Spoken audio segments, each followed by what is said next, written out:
Bon, comment avez-vous développé votre carrière? Bon, tout a commencé dès le bas âge et la carrière, elle a commencé dès le cours primaire, je dirais.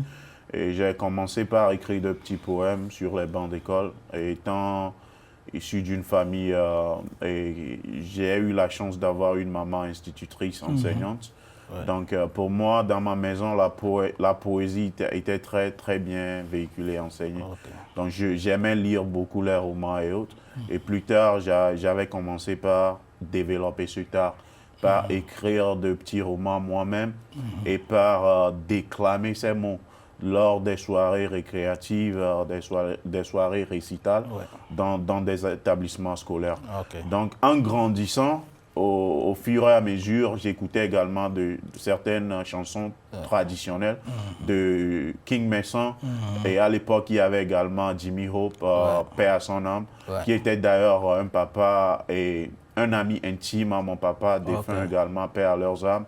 Donc j'écoutais ces deux artistes-là, leur musique m'inspirait beaucoup, non seulement à écrire, mais à jumeler mon art d'écrire à leur musique qu'ils faisaient.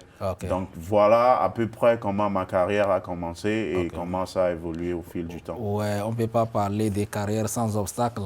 Ça, certainement. C'est seulement que vous avez eu à raconter certains obstacles. Quels sont les obstacles que vous avez eu à raconter au cours de votre carrière? Si au début, personne ne croyait en nous. Et dans le quartier, dans la famille, on te voit comme un petit enfant qui veut pas apprendre ou bien qui veut pas réussir, parce que pour les parents, ils aimeraient que tu ailles à l'école avoir de grands diplômes et être dans un bureau quelque part. Donc tu dis non, je veux aller à l'école, mais je veux faire de la musique. On te dit que la musique, c'est pour les bandits, c'est pour les drogués. Tu vois, mais au fil du temps, j'ai essayé de leur prouver, et spécialement ma maman, et que je salue également de passage, et de leur prouver... On te salue, maman, bonsoir, maman.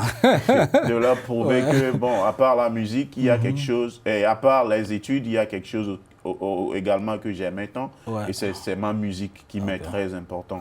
Donc, et ça, la promesse a été simple. Au fur et à mesure qu'à la fin de l'année, tu rentres avec de bons résultats à la maison, c'est tous les notes, là. Tu es vraiment libre de faire ce que tu veux. Et la majeure difficulté, il faut dire que c'est le financier. Parce que Oyem n'est pas issu d'une famille aisée, je suis issu d'une famille modeste. Donc, et joindre le financier à l'art pour avoir de bonnes productions, pour avoir de bonnes musiques, c'était vraiment difficile à l'époque. Donc, on a dû joindre les bouts, on a dû vraiment serrer les coudes pour pouvoir être là où nous sommes aujourd'hui. Ok, voilà. Là, c'est bien. Bon, Mère Afrique, nous avons la vidéo de Mère Afrique. On va écouter ça et puis après, on revient pour les commentaires si vous en avez.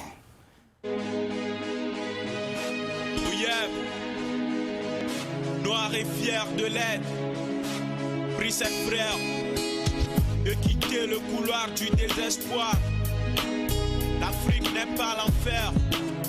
Nos repères, c'est ici, sur la terre-mère.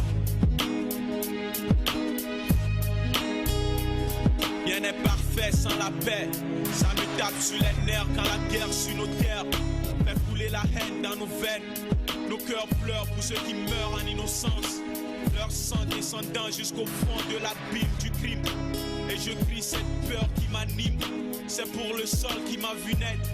La terre de nos aïeux où l'âme règne à maître. Je suis en feu, je m'en veux de n'avoir rien fait pour la paix. Comme la culture des rancœurs entre des frères de couleur qui ne peuvent ensemble faire d'apprendre. Je tremble qu'on ne construise un autre monde. Pour la paix, pour ce monde parfait. Pour qu'ensemble, pour une vie pleine de sens. Une terre-mère sans l'enfer de la guerre. Pour la paix qui renaît.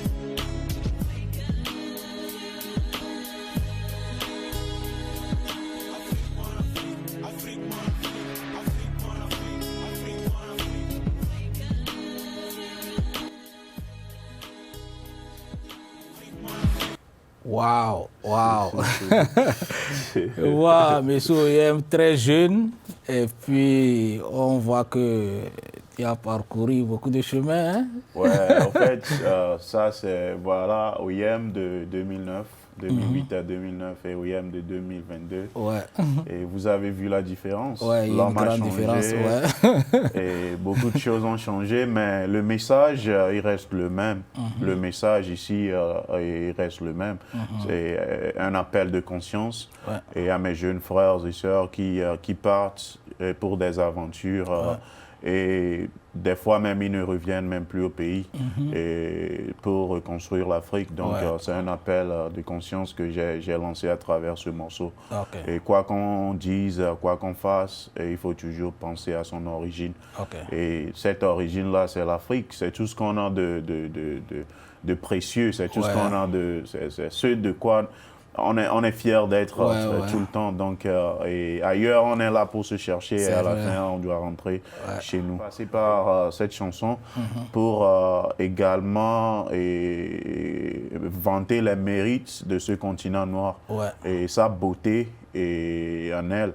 Et donc, l'Afrique, c'est l'Afrique. Elle regorge tout ce qu'on a, tu vois. Donc, Mère Afrique, c'est le jumelage de tous ces aspects.